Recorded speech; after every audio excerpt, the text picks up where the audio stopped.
Welcome to On Air podcast number 36 on 369 Lumineer, and I'm joined once again by my co-host Phoenician Hunter. This is Meeting of the Minds, our monthly chat where we let ideas just breathe. And today we're tackling a word that gets used constantly and perhaps defined almost never, and that is free speech. It's everywhere at the moment, in headlines, legislation, courtrooms, etc. And yet, the more it's discussed, the narrower it seems to become. So across the West, we're watching a coordinated tightening of what people are allowed to say, think, and what they're allowed to question. We've seen new hate speech laws, expanded definitions, obviously lower thresholds, as we'll describe, heavier penalties. And this is most visible across the UK and Australia, where people are now being fined, arrested and jailed, not for acts of violence, but for speech, opinion and posts made online. And closely tied to this is the sudden push for proof of ID or digital ID on social media. And we want to be clear here that platforms aren't doing this voluntarily.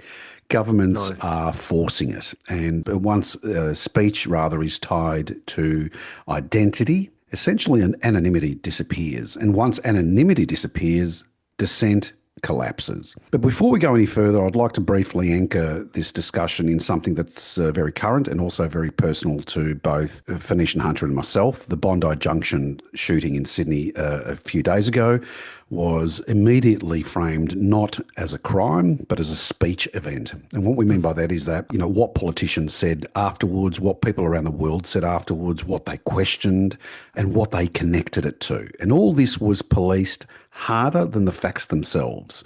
The tragedy essentially became a justification for accelerating surveillance, speech controls and narrative enforcements. And that pattern matters. So after all that, welcome Phoenician Hunter.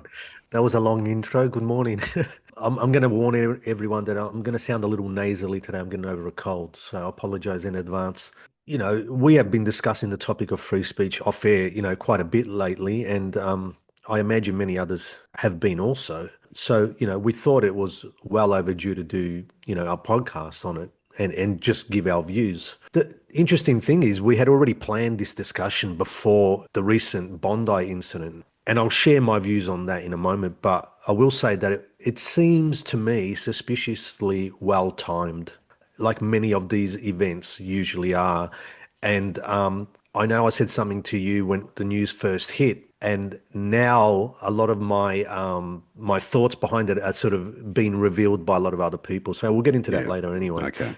So today we hope to address why this is occurring at this specific time. I'm talking about free speech now, and why certain governments are doing, clamping down on it so extremely and with such determination. And I believe the immigration issue is at the heart of these new restrictions and these new laws, and we'll get into that in a little bit. We hope to also, cover some other areas that I believe are related, even though they may not appear to be so when they're first discussed. But we'll get into that again later. Okay. Well, I'm really looking forward to today's chat, and I hope our listeners are as well. So, buckle in, and we're going to actually dive very deep into this topic.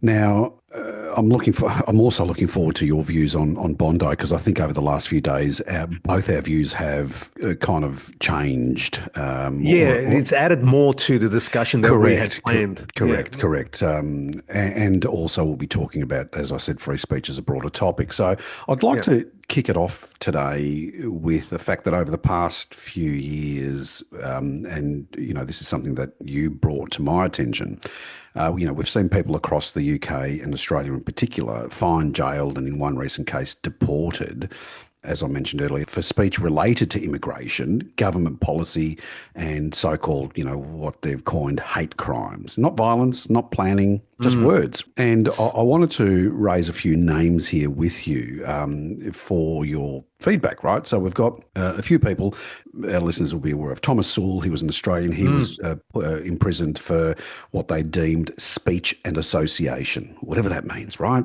There was another gentleman, Joel Davis, who went to prison for political expression. again, what does that mean? Where are we? What nations are we What in? what what reality are we in? Ah, More likely, and this is something that he posted on Telegram, which is supposed to be an encrypted service. Nevertheless, they said that his comments were menacing or offensive. Okay, big deal, whatever, right? And again, menacing or offensive from whose perspective? And then you've got that South African Matthew Gruter. Now, this guy's a polarizing figure. Whatever you want to think about him, but he attended a protest. He attended a protest that Australian lawmakers felt was unacceptable. So he'd been living in Australia on a visa. He went to this rally in Sydney, and then they cancelled his visa and deported him based on character grounds. Again, who makes those decisions? yeah. Right? Can I just say there? Yeah, of course. They always say, oh, re-immigration or deportation is almost impossible. They always say that when it comes to, immigrants committing, rape, crime. They're hardly ever deported, or That's that's right. not. So they say it's impossible, but when they need to, it seems like it's not impossible. You know what I mean? 100%. And I've been witnessing this across the UK, particularly in England, where people, we're talking like even elderly people that make a comment and then get thrown into prison. Like you see Yeah, the magistrate exactly. there saying, oh, you've said this and this has offended some people, so you're going to spend, 30 days behind bars, which is ridiculous. Anyway, Wait, just that issue with that deportation with yeah, that Matthew Gruter, yeah. Grutter. What you didn't mention and is important is that they were protesting outside Yeah. some particular Jewish center and about their influence on government policies, basically. Right, So okay. that's what that particular issue was about. Yeah, And Thomas Sewell, he brings that to people's attention, about right. the Jewish influence, and so this is why the Bondi thing, I think, links to this stuff.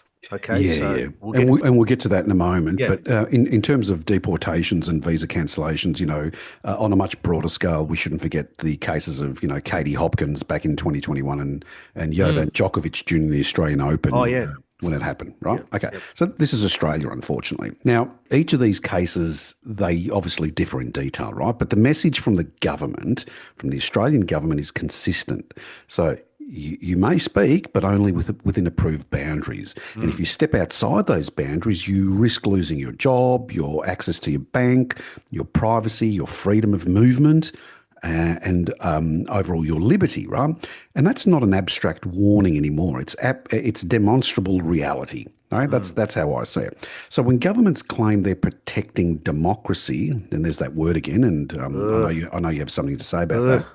What they're actually protecting is compliance. So in modern liberal democracies, speech is free only when it aligns with state-sanctioned narratives. Good. I'll address the topic of democracy in a moment because it's vital. People understand the system that governs most of the so-called free world is democracy, and we'll get into that. But essentially, what the West is currently experiencing regarding immigration, because like I said earlier, immigration is at the heart of this issue. Yeah. That is a natural progression of the system we live under, the system of liberal democracy. Okay. And further to that, we're also seeing unrest in terms of marches, protests, public anger all around the world. You've seen it. If Yeah. you're on social media, you'll see Linked it, to right? immigration. Yeah. Linked to immigration, where immigration levels, cost of living pressures, loss of social cohesion, etc., they're impossible to ignore. And quite frankly, the response by the state has not been one, well, let's sit down and have a discussion about what the people are Nah, they questioning, don't care about your voice at It, all. they don't. It's been strict enforcement, right? And in Australia, what we're witnessing, and I think Australia is, it's not, and we're not using Australia as a foundation because we're Australian. We're using Australia as a foundation because they are the global test lab, let's call it, right? We're even seeing, that they're not your standard police officers. We're seeing men in black uniforms patrolling the streets like we've been thrown back to 1940. And that's sadly what Australia has become. And I wouldn't be surprised if this sort of approach is rolled out globally. I don't know about that because, people who are not Australian or who have lived in that country, my experience is Australia's always had that kind of police culture about it, that Right. real, you step out of line, there's no discussion to be had. There's no second chance. You just, the full force of the law is Yeah. brought down on you. I've always experienced that in Australia. I'm going back, like 30 years. Sure. It is part of its culture. I don't know why, where it started. It is there though, and it can't be ignored. And it's nothing new. This is what people understand. It's nothing new. It's always been there. Okay, Perhaps people were more relaxed. Yes, I get that. But you can say the world was more relaxed. In the 60s and 70s, it was just a little bit more relaxed period. But Australia's always had this little don't step out of line kind of attitude.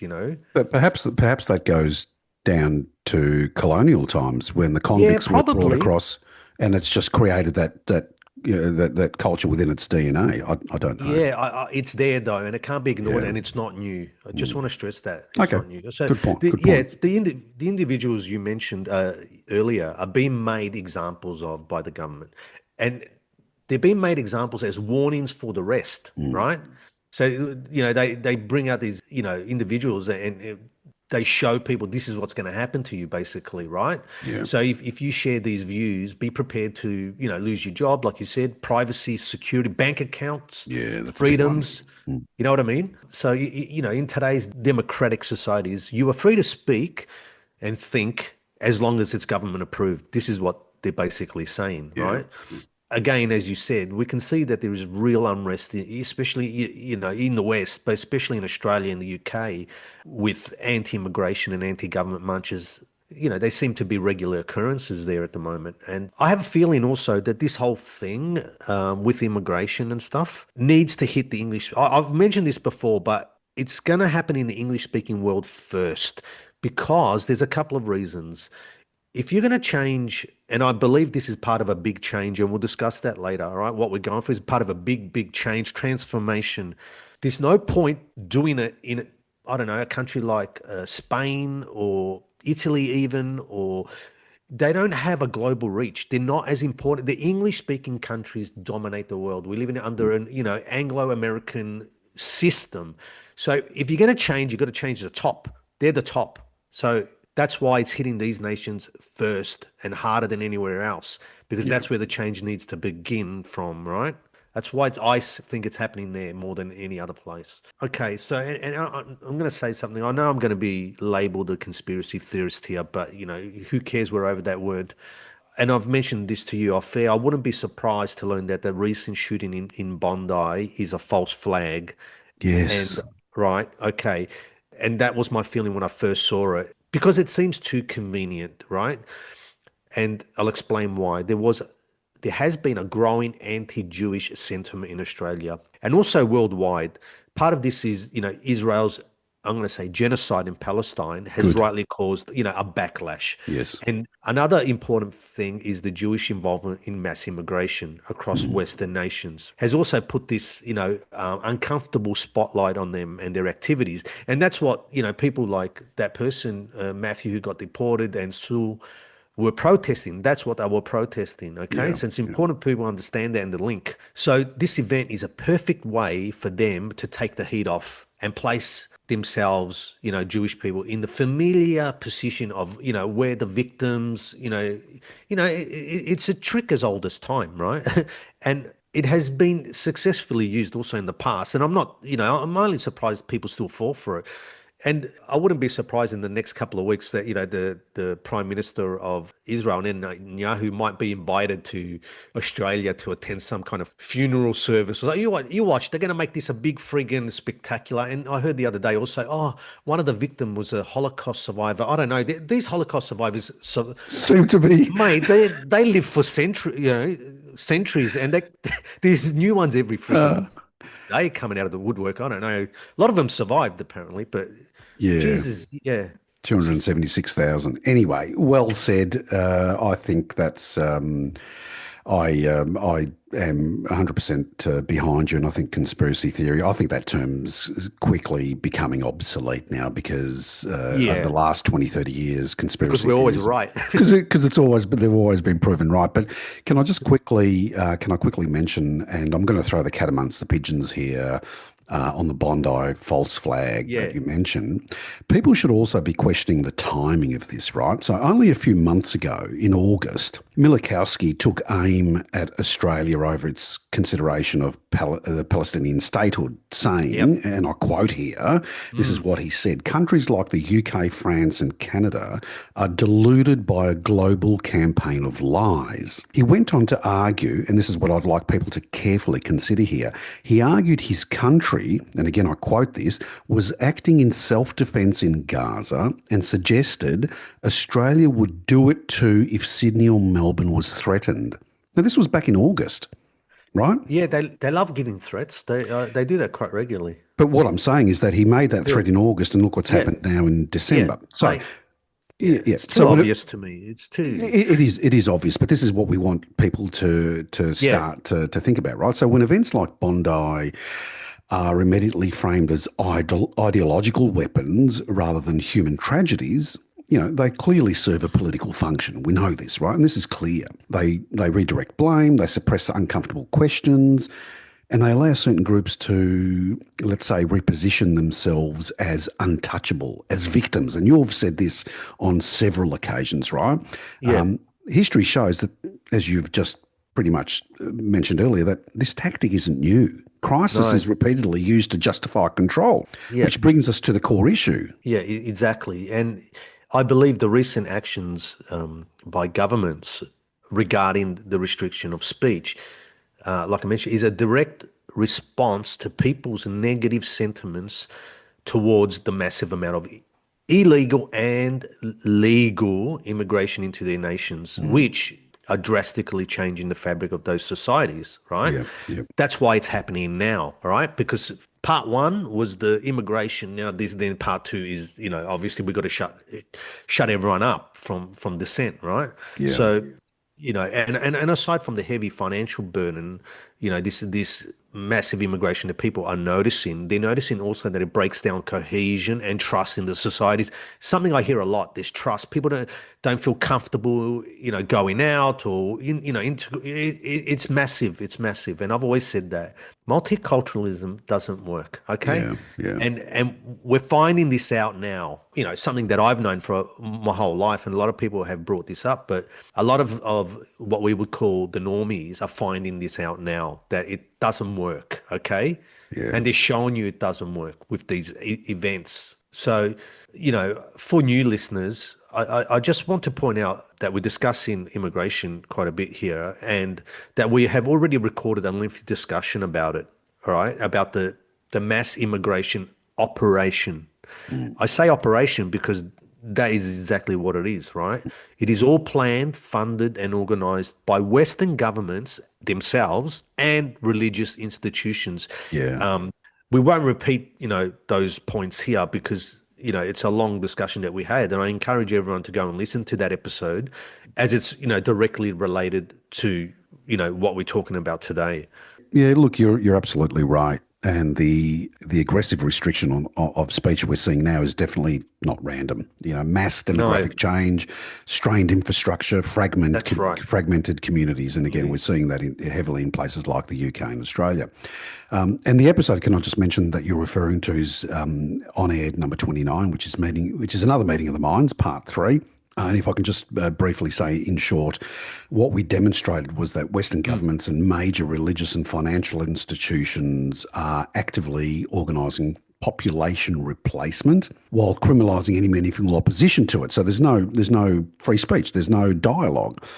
So speech restriction is not a side effect; it's the enforcement mechanism, right? Yeah, So yeah. once people begin to notice that their lives are changing for the worse, the state response is simple. Don't question it. Don't resist it. Don't talk about it. And nowhere is this clearer than, and this is another topic I'd like your points on, in the new social media ban for under 16s, which has been implemented for global rollout in Australia. Yeah, I mean, you probably know more about that because it's something that you looked into quite a lot, and I think you wrote an article on it. But yeah, the restriction of speech to me is the logical next step, right?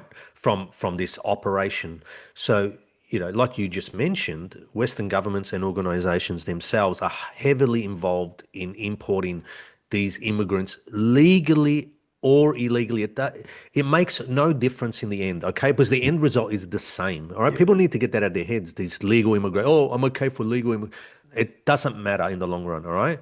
Perfect. I Spot on. said, Yeah. yeah, and now that a lot of people are noticing that their societies, sometimes it takes people, especially normies, for it to be in their friggin' face and for them to be personally affected by it, for them to notice that their societies and lives are being negatively impacted. So they are being told by their government, basically, that you cannot speak up against it. Sit down and shut up. We are running the show here.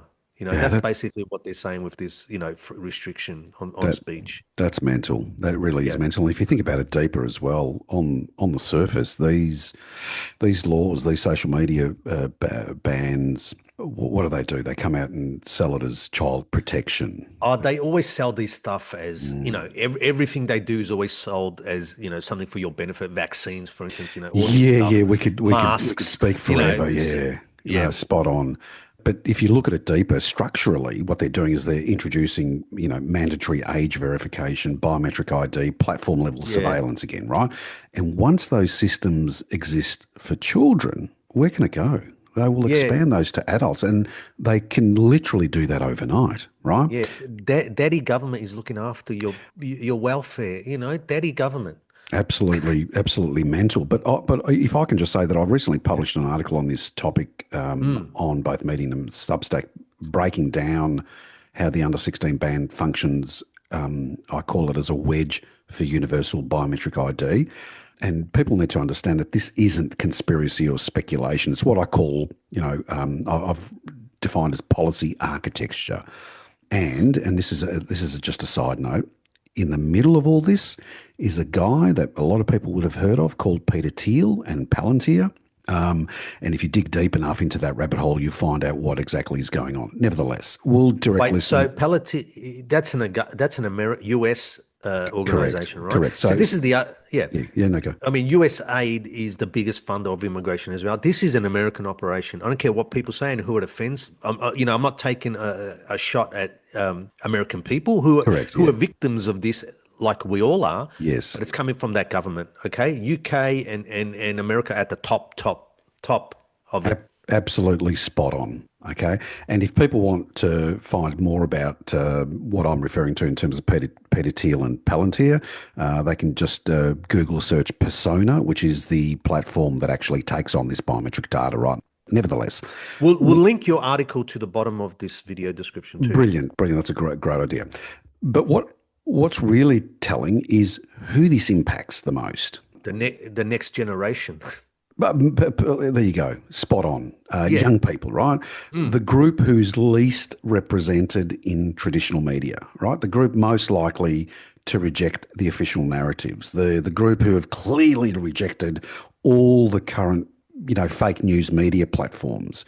And governments are scared. They fear that this, there's rising nationalism because it threatens the current global order. And so what they're doing is they're panicking. And remember, if you control the youth, you control the future. I believe that's the logic that's at work here. Yeah, that's exactly right. I mean, the reason for this, I believe, is that the government fears the rising right movement, more specifically nationalism. Okay, I'm not talking about Christian conservatism, this American, and we've discussed this before, American Anglo version of the right. Okay, I've got to define that because Good. I've been getting into a lot of constructive discussions online, but especially look, the American. This is going to sound like an insult, but the American mind, or even the English-speaking mind, cannot comprehend what right wing truly means. Okay, it is linked with nationalism, and there's never been a proper nationalist right wing movement in the English speaking nations, apart from Mosley in the UK. Yeah, Is the only one I can think of, and that was very short lived, and they just shut that right down. they did. I mean, Yeah. I know America's had Nazi parties, but they're almost like clownish. They're not serious, and sometimes I think perhaps they're being set up as a deterrent actually, because they're very clownish, right? But okay, back to my point. Nationalism, why it's feared is because it spells the death for liberal democracies. And liberal democracies are the current global ruling order. Okay. Mm. So it spells an end to them, especially from an economic point of view. And the world, as you know, is run as a friggin' sweatshop. It's an economic zone. We live in a friggin' all they care about is for you to consume. Okay. Yeah. Nationalism puts an end to that. Okay. I'm not talking about freaking Republican versus Democrat. They're not Yeah, even sure, freaking sure. right or left. It doesn't That's matter just for a them. shit Yeah. show. Yeah. Okay, I'm not Yeah. talking about that. I'm not talking about the Tories as if they're right wing. Come on, or the Liberal Party in Australia. Calling them right wing is you just you're making yourself seem like a fool if you believe that. All Yes. right. Okay. So I went on a rant. Now I've got to go back to No, that's good. Australia. That's good. This is what Okay. it's So all yeah, about. what you're saying is you're correct. The youth are the future, right? And what they do, they want to commandeer them for themselves. So they want to capture and control the thoughts and sentiments of future generations. Okay. Mm. So after the Bondi shooting, the Australian Prime Minister, I heard the other day, come Mm. out and actually say they are concerned not with Muslims, not with terrorists. They are concerned with the rising right wing extremists. What a Do you believe joke. this? What a And joke. this has been repeated in the last couple of days And, now. Since people are lapping that up. yeah, The right. norm It's is that, always right wing. It's right yeah, wings. it's that's The right. boogeyman. Oh my God, they. It doesn't matter what happens. It's the right wing. We got to be afraid of. The boogeyman. But they're right. They fear it most, and they're Yeah, trying to that's right. tell you that you Yeah, look into yeah, it because yeah. but they don't tell you why they fear it. It's economic, okay? Because it brings an end to their whole friggin' system. It happens often. It's always the fault of the right wing. They are, it's just repeated over and over again. Yeah. Now, this, as you often say on our chats, is a nice little segue. Oh, I love segues. I Segues are love that. nice. I love that word. A segue to everyone's beloved form of governance, democracy. Democracy, That yeah. word that Yeah, people have no clue what it actually means. All right. that's right. So I'd like to take now this opportunity to address this term or idea, all Good, right, good, good. of democracy, because it is very important to this illusion that they have created over the decades and that we've accepted as fact, okay? People's idea of what it is. So what Western nations or nations of European people are currently experiencing with immigration is a natural progression of the system of liberal democracy, which we in the West have been operating since at least the end of World War II. All right. Now, this Yeah. system is an international based economic apparatus that demands, right? This is what it demands: infinite consumerism, expansion, and growth. That's what it's about. Immigration is a feature. It's not a consequence of any action. It's a feature of this liberal democracy. Therefore, if the population isn't growing fast enough for their consumerism utopia, they'll just import one. So with the low birth rates, this is what we've seen. Oh, we need more people. We need people to spend, buy houses. And that you've seen that in Australia. They've got to keep that market alive because Yeah. that otherwise, their whole economic base is gone. Australia does not Collapses, yeah. really produce much. They don't Well, it export doesn't. much. Manufacturing's done. Yeah, they don't have any Natural resources, manufacturing. I suppose, but Everything is based off the housing market, buying, yeah, selling, yeah. everything, the building, the trades. It's all based off that. Okay, you you, Yeah. you remove that, you don't have an economic Well, system in can I Australia. just can I just say Yeah. to that it's now starting to come out in the open. Even natural resources, which is Australia is seen as being very abundant. Indonesia has come in and taken a lot of the coal exports, and Africa is coming in and taking a lot of the iron ore exports. So you're Well, right. that's Housing becomes the mate. foundation. Well, I didn't know that, and I've always said if it wasn't for Australia's luck Mm, that they're so rich with natural resources, I'm telling you, it would be a third world nation. yeah, Okay, they produce nothing, and people don't study things like engineering, for instance, and stuff like that because why would you go and study for those skills if you can't find a job in that field? You'll have to go overseas. And they're very fortunate. The government, I'm saying here, not the people, the government, because they benefit from the natural resources. But Australia would be stuffed if that wasn't holding it up. yeah, Um, spot on. I was going back to my point. The current global system, this current global system that we're under, about based on financial growth, who does it benefit most? It benefits the merchant banker class above all. This is why we constantly hear financial institutions like Goldman Sachs or whatever, and people like Elon Musk, businessman, man, entrepreneur, he's just a merchant, right? Merchant, yeah. If people believe he's behind the development of a lot of the things that he's claimed to be, you live in dream world, mate. Yeah, Okay. yeah, He's completely. just the face who's been put there, to sell you this story. Hear people like him, and you hear they constantly harp on about the low birth rate. I believe, he posts maybe one a day on that. You Mm, know, they don't want smaller, efficient, sustainable, intimate, mm, cooperative populations. They just want forever expansion. That's the only policy, right? mm. So, they push these doomsday scenarios. If we don't have more children or import a fucking replacement population, we will be absolutely fine with smaller, well-managed populations. Of course, you can't continue the declining birth rate forever, but that would naturally pick up anyway. And people need to understand something. Rome, at its height of population, Rome was 1 million people. That's it, 1 million at its height. And it controlled most of the known world. 1 Yeah, million people. yeah, Okay, so this thing that, Italy needs to have 65, 80 million people, is this a new idea? This is just new. These populations haven't existed before in the yeah, world, and the yeah, world was well managed before. With not these vast populations. It's just a doomsday banker bullshit. It's just another climate change scare bullshit tactic. Okay. yeah. Okay. Yeah. We'll get into why I believe the low birth rates are happening anyway later. So Again, and I guess what's important to underline here is that this isn't ideological fear in the abstract. It's actually operational. Liberal democracy today isn't governed by cultural consent. It's governed by metrics.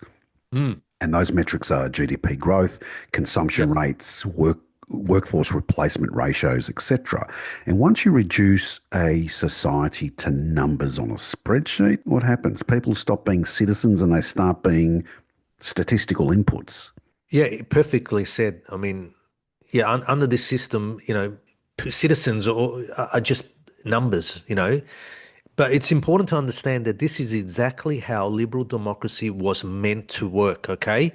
It's not a consequence of the system. It's a feature that's built in. And we're seeing things, I mean, recently the some military head of the UK came out and said that British people or citizens need to be prepared to go to war with Russia. And I was like, the comments were, I don't know if you saw the comments, but they were hilarious. Everyone's like, mate, we'd rather fight with Russia than friggin' against them. Yeah, It's like, yeah, and it's just, see, this is the thing. Did they really expect that people are going to say, yeah, first they tell you you can't fly your UK flags. So, patriotism is regarded as evil. Nationalism is regarded as evil. And they're the things that drive people to join the military and to want to fight and die for your country. So you can't eliminate them and then expect people to turn around and say, yeah, I'll happily go and fight, to save my whatever. That's how they always sell it. Like, Russia's a threat, but they're not. So two things here. First of all, I don't think that the higher ups are that stupid that they've been implementing these policies for, the last couple of decades and then not understand what the consequences of those would be. You can't crush, nationalism and patriotism and then expect people to, like I said, so they know what they're doing. And I think the response they received was expected. It's almost like a signal. I think this is a signal for them to say, see, our goal has been achieved. People are not prepared to die and fight for us. Okay. It's a signal from one group to another, I think, but they're not that stupid. I mm, mean, I could see years ago that if you're going to crush, national identity, which they have been in the last 10 years across the world, especially in the English speaking world, I mean, what does being Australian mean anymore? I mean, absolutely nothing. yeah. You can't expect these people to lay their lives on the line for you after, you've taken their identity away. So I think they know what they're doing, and I think the response was expected. it's not a surprise. And I guess that's where the youth come into it. It's Yeah. you don't need to convince an entire population anymore. That's essentially what you're saying, right? You just need Yeah. to shape the next generational cohort before they've formed any identity, memory, or even loyalty. Yeah. So control the platforms, control the incentives, control what's visible and what's punished. And so over time, resistance simply fails to reproduce itself. So what's sold to the public as democracy is, I don't know, something that I call procedural legitimacy, voting without meaningful choice, speech without consequence-free dissent, participation without sovereignty, for example, okay? So when governments talk about defending democracy, they're not defending self-determination per se. They're defending continuity of the system you just Yep. described, right? Mm. And immigration becomes a pressure point. It keeps that economic machine running Yep. while bypassing the cultural consent that real democracy would actually require. Okay, that's why Well, this. all they care about is that economic thing. They don't care about, the culture at all. And this goes back to what you stand for as Phoenician hunter. It's about the merchant class, right? They care about the Yep. economy, and that's Yep. why all this feels so coercive, because it is, Mm. right? The Mm. system can't afford organic opposition, especially from younger generations. So what does it do? It manages them instead. That's where social media enters, I guess. Yeah, exactly. Also, we need to understand is that, in the past, propaganda was mainly directed through television, but as the young people are not watching TV, so they have to go Mm. after the platforms that they're on, and Yeah, that's why they're targeting social media. So, yeah, yeah, the societies we live in and our environment are a result of our system of government. Okay, so changing parties has absolutely zero effect. Okay, mm, this is what people need to understand. You need to change the entire system, not just going from one party to the other. When the other party come in, they don't change anything anyway. They yeah, just say something to the public to make them excited or whatever. This is what we can do, but nothing really changes. that's right. But this is the thing that they won't allow. They won't allow the system to change, okay? Especially the economic system, which is almost more important. Like you were saying, that, they just focus on the GDP. Oh, how's the economy? This is what they. And if you hear Trump, he talks about that a lot, Yes, he okay? does. Yeah, It's all about economy because America was set up as the champion of this system that we're under. Okay, that's what it's set up. You can't inject nationalism into America. I it's going to upset a lot of people, Americans. You can't. Your system won't allow it. Your constitution won't allow it. It's not part of it. It's not part of what that was set up to be. America was set up to be this global liberal, economic juggernaut out from the city of London. It's just a yes, part of that. yeah, Okay, it's their foreign corporation, basically, yeah. on steroids globally. For this to change, America needs to it needs to, and I'm Reboot. sorry, it sounds awful, it needs to collapse. Mm, Okay. mm. But what will grow out of it, hopefully, will be something different, and then it will benefit the people of America. Because at the moment, Americans are suffering just as much as anyone else. Okay. So, Yeah, I'm not saying it as if they need to be punished. I'm saying it from a point of view, they need to be helped as well. yeah, Yeah. Also, I mean, the fact that, going back to the youth, the fact that they want to silence the youth, this is not a new idea or tactic. All right. So, the powers understand that it is much easier to recruit a young mind, a young, fresh mind, than it is to change that of an older generation. All right, just forget it. That's why people say boomers all the time. You're not going to change their mindset. Okay, it's not going to happen. It's very, very difficult. It's easier to manipulate a younger person, a fresh mind, and this is why the communists and loopy left. That's my new term for the left yes, have taken control of the education system, so that they're smart enough to understand that that's where they need to focus, right? And this is a stupid argument presented by some quarters of the idiotic left that if Western nations don't accept immigration, their countries will disappear. I've heard this a lot lately, especially from them, right? But if your nation is replaced by foreign people, it disappears anyway. yeah, At that point, it's not the same country any longer, is it? mm, So how's that an argument? It's like But these people don't care because, like I said, it's just numbers for them. Oh, you got to keep the jobs. What would you do? It's just, Yeah, yeah, so now we won't go into detail about the decline in birth rates here, right? But I thought I'll mention it briefly, just briefly.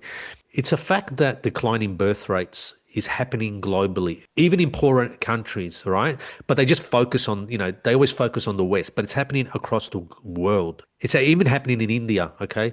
And I believe it is directly related to solar cycles, okay, which is not being discussed or mentioned by anyone that I'm aware of. Okay, I mm, don't know. I haven't heard it. yep, I won't get into that here. It's a vast topic. But some people may say that, oh, but Africa's population is booming. But my response to that is I don't trust those figures. Are we to believe that these African nations are collecting and relaying accurate information? Are they conducting, proper surveys and that? Come on. yeah. I don't believe it for a minute. And that's an uncomfortable truth that's really discussed right now. I agree with you that birth rates are falling, and as you've said, not just in the West, even in developing nations. Yeah. Yet, instead of asking why modern systems make family formation economically and socially impossible, the ruling class defaults to population replacement, Yeah. as you've made the argument quite strongly. Now, you raised Africa as an example. Well, when Africa, and this is my view, but when Africa is held up as a demographic counterexample, we should really be honest about, again, you've mentioned this, data integrity. So, Yeah.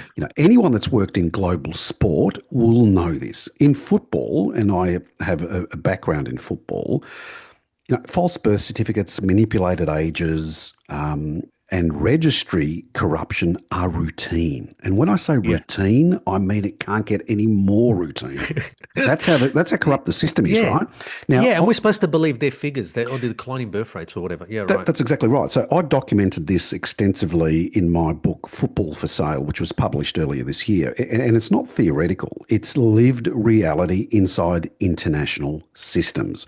So when population figures are presented as unquestionable truth, skepticism like ours is not extremism. It's literacy. Yeah, and that's why I think there's another mechanism at work here, and I'm saying solar cycles, because all these other nations around the world are not getting the same kind of propaganda that the West is. So something else is going on that explains the low birth rate across all facets of societies and that. So that's why I'm saying the solar cycles. But that's for another discussion. Sure. So yeah. Today, if basically, if you're deemed a threat, we're going back to the free speech now. I'm bringing it Okay. back to the Yep. topic. Sure. All right. Sure. If you're deemed a threat to the government of your nation, they're basically saying you will be dealt with as a criminal.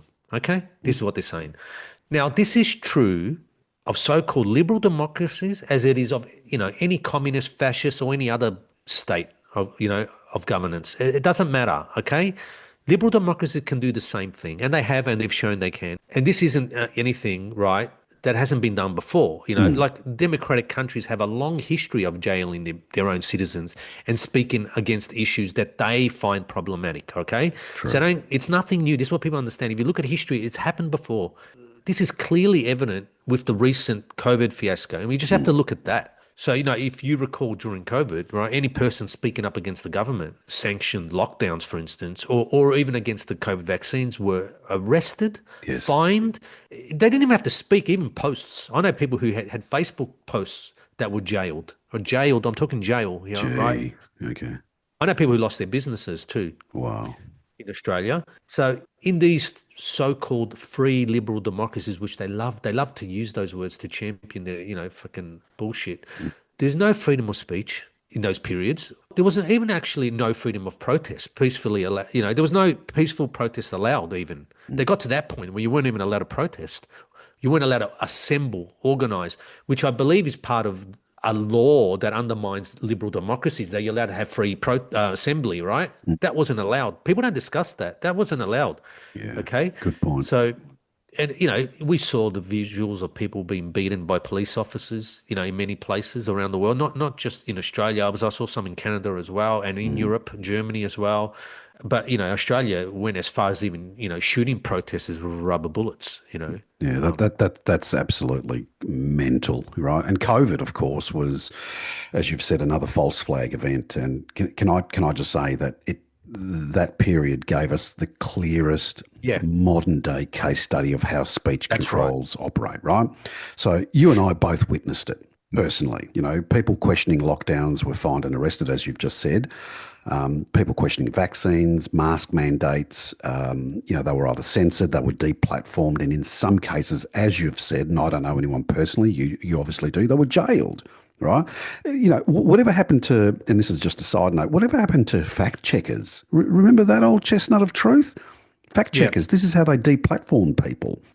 And as you've said, the planning of peaceful protests rather were banned. yeah. I want to raise one particular case study about that pregnant Australian woman who had Yeah.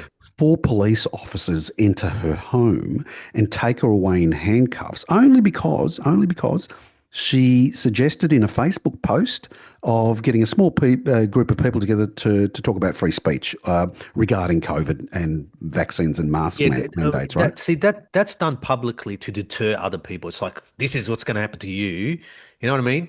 It's But like talk it's like it's talk like a about threat. extreme. Talk Yeah, about yeah. extreme, right? Australia, mate. Fuck. Yeah, and in Melbourne, and you said this earlier, that people were shot with rubber bullets at two separate events, which I've never witnessed before in a country like Australia, particularly in a city like Melbourne. And that wasn't an exception. It was, as you've said, as we've said in previous podcasts, these are all rehearsals. And to me, it proves something important, that when pressure is applied, liberal democracies abandon free speech instantly. Yeah, and I just want to say that none of that would be possible if it wasn't for these mindless, idiotic goons enforcing these so-called policies from the government.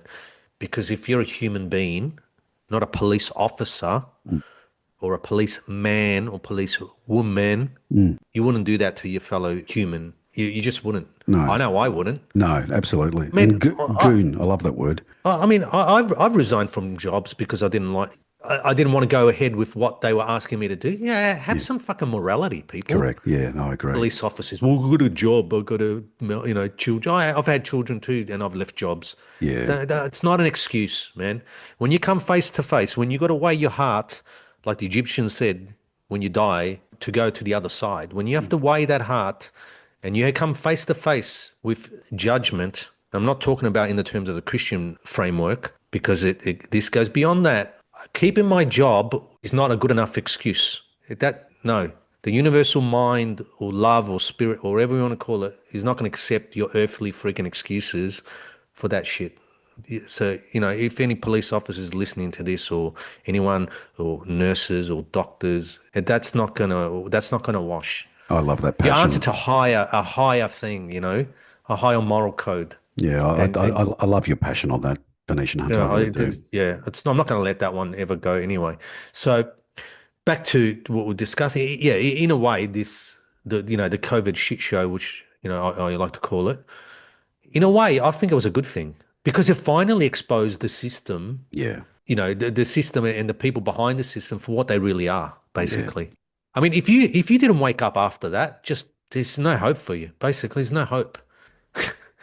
We often hear, Western nations, especially America and Britain, say, and Britain have come out and said this now against Russia, that we must defend or save democracy. You hear that bullshit? I mean, it even happened during the Iraq War. We have to yeah, save democracy. yeah. We've got to save it. What they actually mean, I'll unravel it for you. What it is we must defend and uphold the current global order. That's it.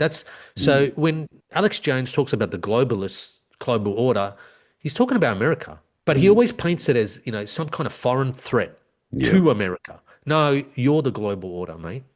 Okay? This is the Anglo-American Judeo-International Mercantile Order. This is what we're living under.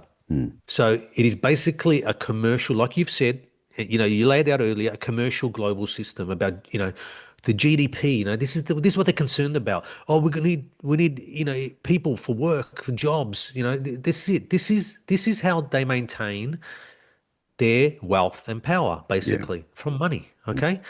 We have discussed this topic in detail before as well. All right. So we're just repeating ourselves. But I'd like to, again, direct listeners to our podcast titled Why Fascism, because that explains it in detail, where we discuss, the current global system and what it actually is and why it must be upheld at all costs and what the greatest threat to it is. And the greatest threat to it is nationalism or fascism, Mm. which basically means the end to their international economic system, which consequently means the end to their power and wealth. That's why they fear it so much. This is why it's always the baddies. This is why rising nationalism is a major threat and why they in panic mode now and enforcing these extremely harsh restrictions and penalties, and why the Australian Prime Minister and these politicians have said, we've got to stamp out extreme right after this Bondi event. Who was the focus? The extreme right. And why are they preventing, young people on social media? Because they don't want them exposed to this stuff. This is their greatest threat. Not going right-wing government. I'm talking about the whole system here. Okay, the whole system needs to go. You need your system that is going to be based on something other than economics. That's what nationalism is. Yeah. Okay, it focuses on the race, the people, the culture, the tradition. That is the focal point. Economics is a part of it, but it's not the primary. It's not the feature like it is in liberal democracies. That's the major difference. Yeah, well, Okay. well said. And again, just extending on that, if listeners want, if they would like a deeper context on this, they could go back to episode 14, which is what you've raised, called Why Right. Fascism. And again, we won't go into detail, but it essentially explains why the current global system needs to suppress nationalism to survive. It's not about Yeah. morality. It's more about power. We know this. Yeah. Money and power. Yeah, and you've stated Yeah. this and you have stated this on several occasions, that the international mercantile systems require endless growth, endless consumption, endless population expansion. National cohesion breaks that model, and they don't want that, right? Which brings us to something very current. So and I'd like your thoughts, across Europe right now, we're seeing, governments are cancelling elections, criminalising opposition parties, redefining dissent as extremism, not because democracy is under threat, but because democracy is producing the wrong answers. Yeah, it's probably producing the answers that it's part of its feature. So Mm. it's probably not the wrong answers. It's what the answers, the correct answers out of that system that it's produced. This is we're at the end of it, basically, the end of its life. You know what I mean? So it can have certain growth at a certain pace for a long time, but now it's sort of getting too desperate. It's at the end of its life, and you can see that. That's why it's cracking everywhere. It's breaking down. But the system, to me, is finally being exposed. It's showing its own corruption. Okay, it's everyone can see it now for what it is, and I also believe it also has to do the current exposure or revelation of this system and the people. Everyone says governments, they're all corrupt. It's got to do with cycles and the age of Aquarius. And again, we're not going to go into it here because we'll be talking forever, but we've covered that in another podcast as well. People should just look at our playlist, and we cover a lot of these topics. We do. Yeah. I just want to take this opportunity to mention the Tower of Babel, fable or metaphor from the book of Genesis. And it goes something like this, right? So when humanity speak in one language, okay, it's important, speak in one language, which means they're united, decided to build a city and a tower to reach the heavens, because they could do anything. They could achieve these great heights. God became angry and confounded their single language.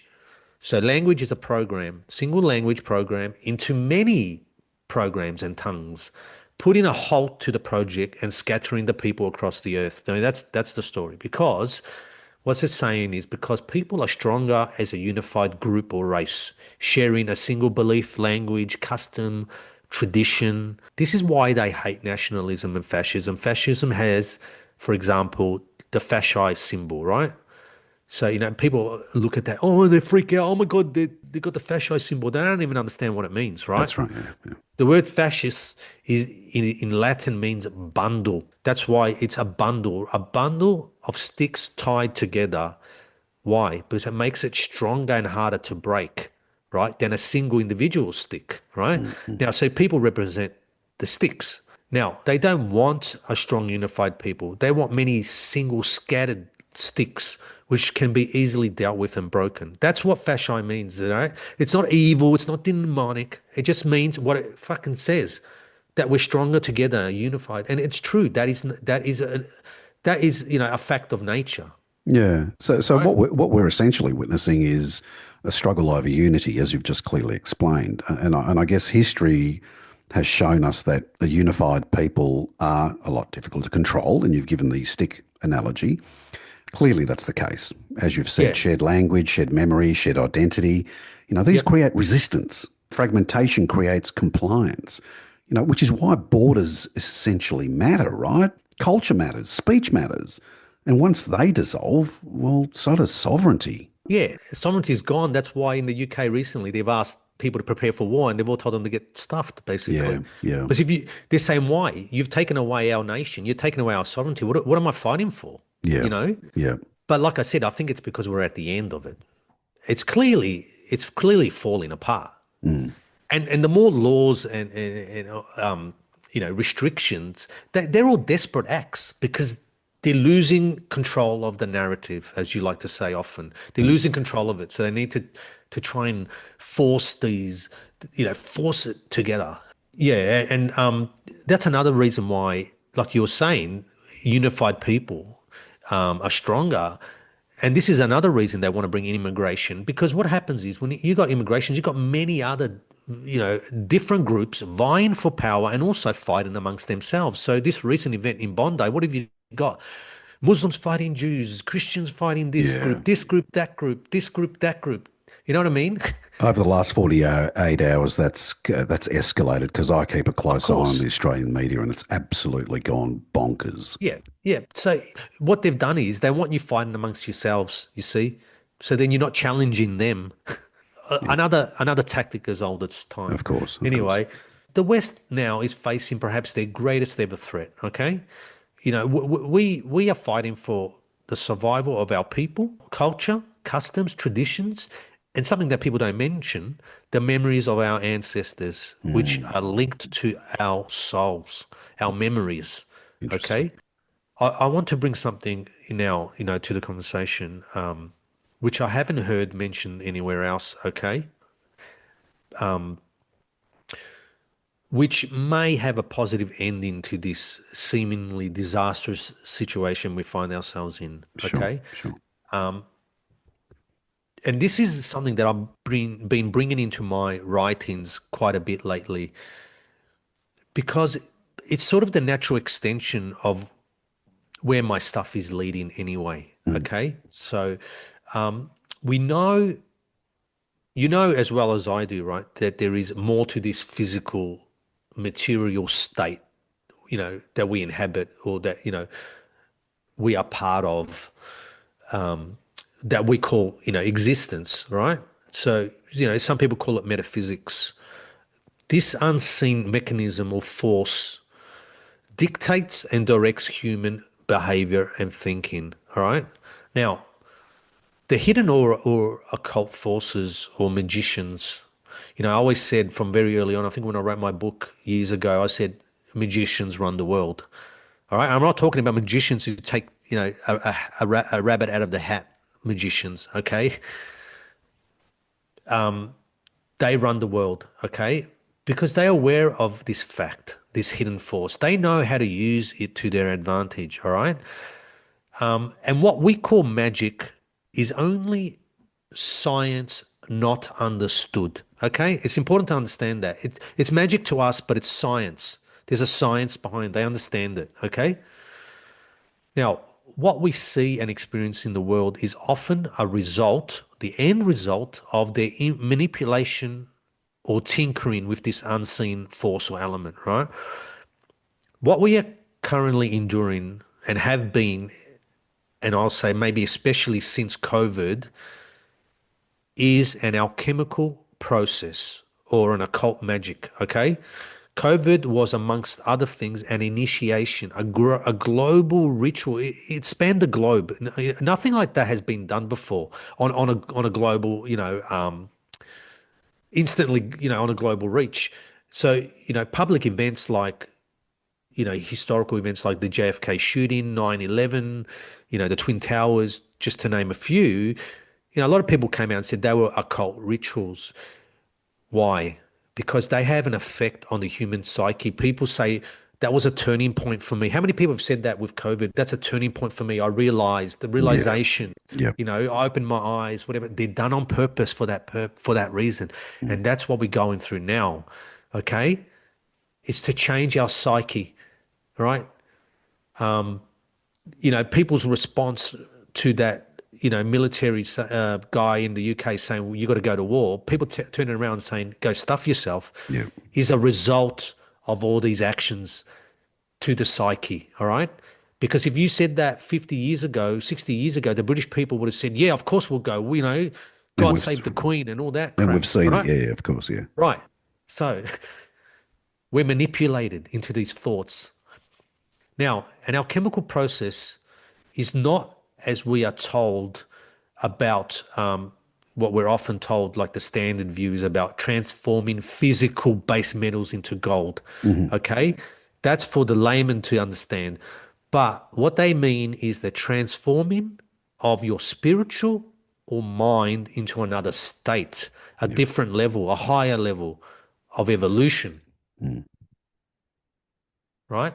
Mm-hmm. Sorry, my phone went off. That's all right. That's fine. That's cool. Um, Now, I'll explain what this means. Um, I'll explain what I mean by this. And I was helped um, by my wife, who she's very good with metaphysics Mm. and the unseen, you know, the non-physical world and what it represents. She's good with symbolism, metaphors, and she helped me understand this process and what we're going through. She says you're looking at it from a physical point of view. You got to look at it from this point of view. Okay, it makes sense now, and she really opened my eyes to it. All right, so the traditional meaning for an alchemical process, like I said, is the process or procedure of transforming base metals into gold, transmutation, Mm. in order to find what they call the philosopher's stone, which they say leads to immortality and achieving spiritual perfection. Yes. Now, we need to remember that the language of the mysteries, right? So, the magic of the occult or the occult is symbolism. It's not written language, it's symbolism. That's how they understand things. They are not talking about the transformation of physical metals or materials. They are referring to the state of mind and being to reach immortality or another mental state. You need to go through this mind alteration, or you need to go through this transformation. And this transformation is not going to be easy. This is what these magicians are doing on a global scale. All right. So, I hear the terms, we've heard these recently all the time: white genocide, anti-white. Even I've heard the browning of America. There's a constant black versus white, black, white, black, white, white, black. It's like, but there is an unseen mystical occult side to this whole thing, right? The physical manifestation of what we're experiencing, right? You're just seeing the end result of what's going on before. There are a couple of steps, before, ahead of you, right? So they're doing this stuff, and then you're just experiencing the end result. And this whole procedure is called the alchemical process.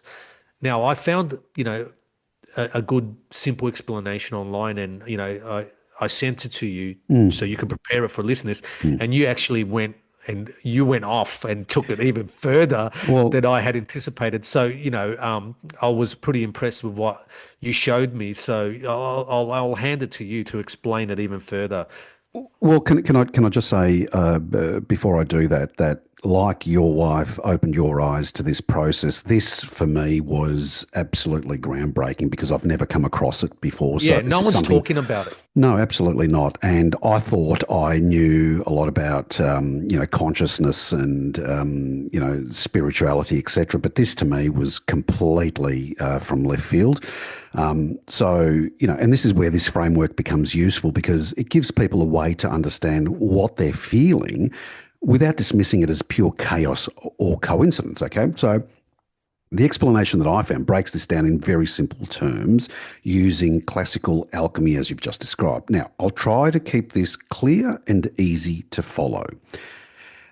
So, in alchemical tradition, there are stages to transformation, what's often referred to as the great work. Now, the term the great work, or in Latin, and this is a lot of people would have heard this called magnum opus, primarily originates from Western esotericism and alchemy, where it refers to the process of, as you've just outlined, creating the philosopher's stone and achieving spiritual transformation.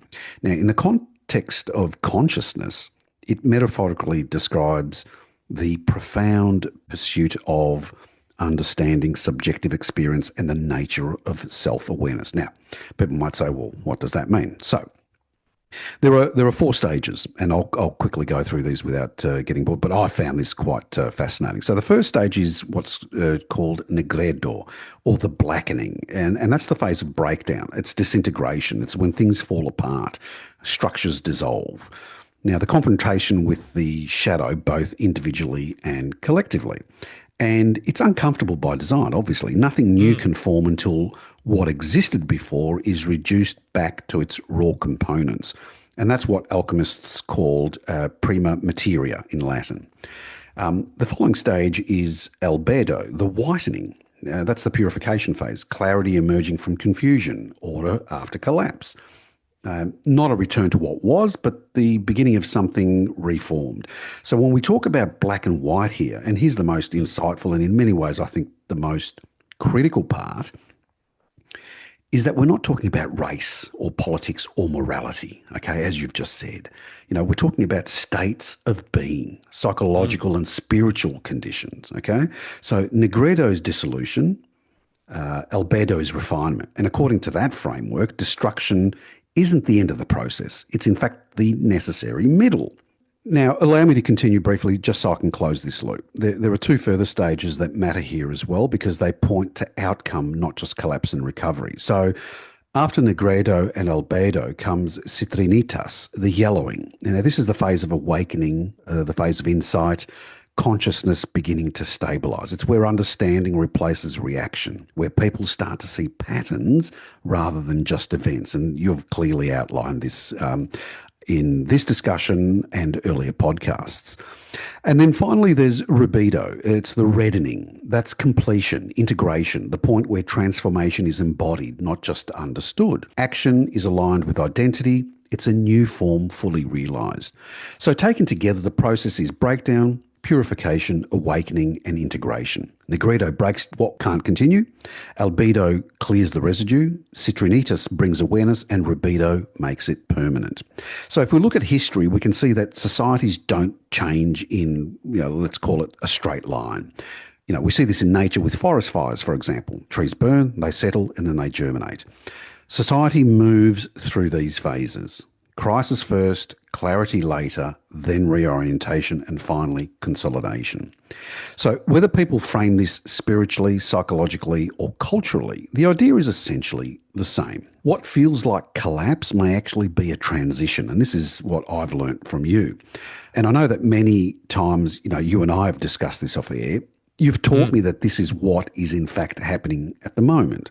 The danger is assuming that the process ends at destruction, when in reality, that's only the first stage. And I genuinely love that angle. So thank you for the alternative perspective. Now, did I get all that right? Well, yeah, I mean, that's a lot to take in. So, I think listeners will probably want to listen to it more than once. And yeah, thank you for reading all that out. You've done a better job than I would have.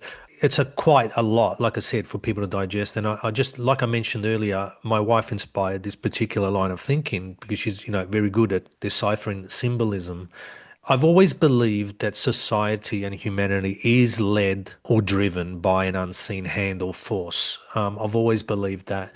And what may appear to be evil or demonic could just be change or transition, which is rarely easy and can cause a lot of pain and even death. This is why I don't like to label people and things and institutions and fraternities demonic and all that. There's a higher purpose that we may not be aware of, or we might not understand. You know, when a parent punishes a child, the child doesn't understand why he's being punished a lot of the times, you know? It's like that. It's that kind of thing. Therefore, if we take into consideration this unseen force in the world, you know, which I think we should, and the fact that we know secret societies, secret mysteries, secret fraternities exist and have existed since, you know, antiquity, from the beginning of civilization, and have and do exert influence over us, over mankind, then we must consider that what we are experiencing now on the global stage is a major alchemical operation,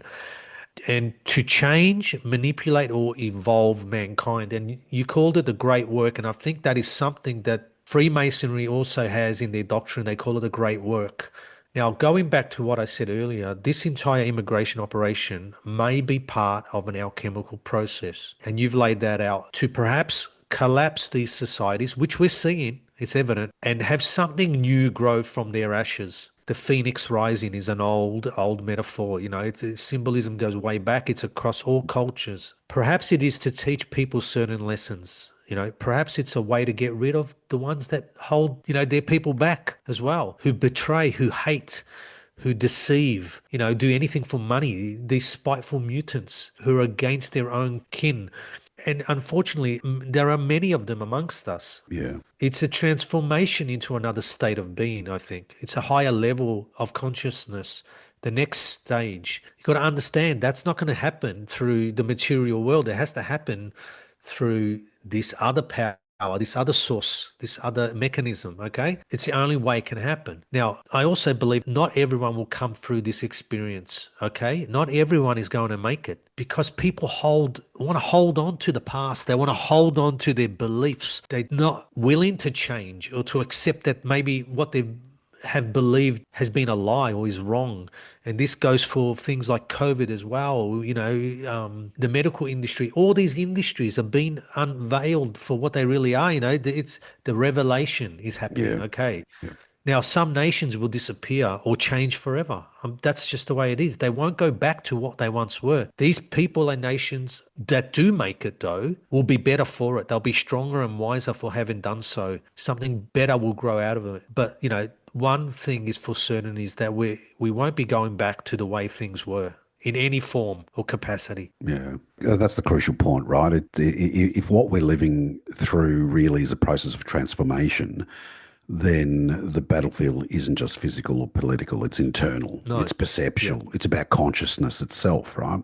Yeah. Because I guess every alchemical process that you've described depends on awareness at the end of the day, you know, on whether people recognize what stage they're in, or whether they're kept confused, fragmented, or reactive in a perpetual state of bewilderment. Yeah, not just awareness, also letting go of the ego. Ego is like everything that makes you who you are, or what you believe you are. So Yeah. all your beliefs, I can't stress it enough, beliefs. Yeah. You know, your beliefs, what you hold on to, the things that hold you down. Yeah. They got to go. They got to be shattered. The ones who hold on to those are not going to make it.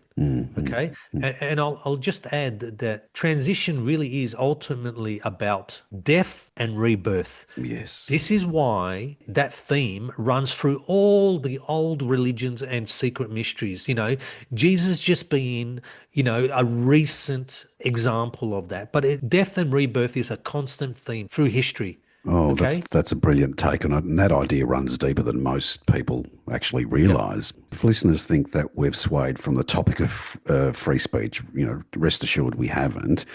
I think it's at this point where speech comes back into the discussion, right? And it's important to understand that free speech goes far beyond politics. It's how consciousness externalizes itself, right? It's how people test ideas, refine understanding, and move from chaos to clarity. So if you suppress speech, you interrupt that process.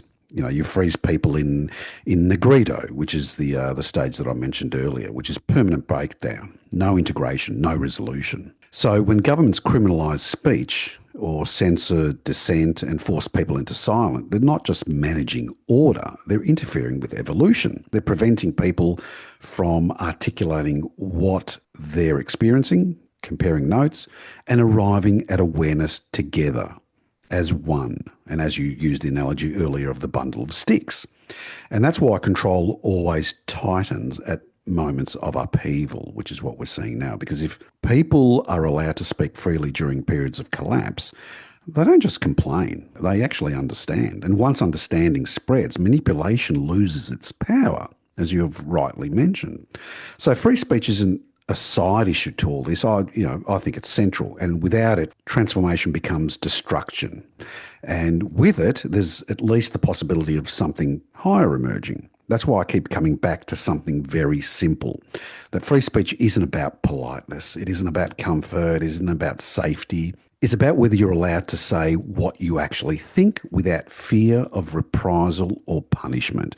Because once that goes, nothing else can complete its process. So I'll throw it back to you for any final thoughts before we wrap up. Yeah, I just want to give listeners, a different view from yours. Okay. Not saying that it's incorrect. It's just No, a of different course. view. Yes. Yeah. We need to consider that the governments and leaders are also being managed to play a specific role. They're actors as well. And we've mentioned this before, how a lot of these leaders are actors, right? So they're playing a role in this alchemical process too. So sometimes they're playing the bad guys, sometimes they're playing, to reveal something.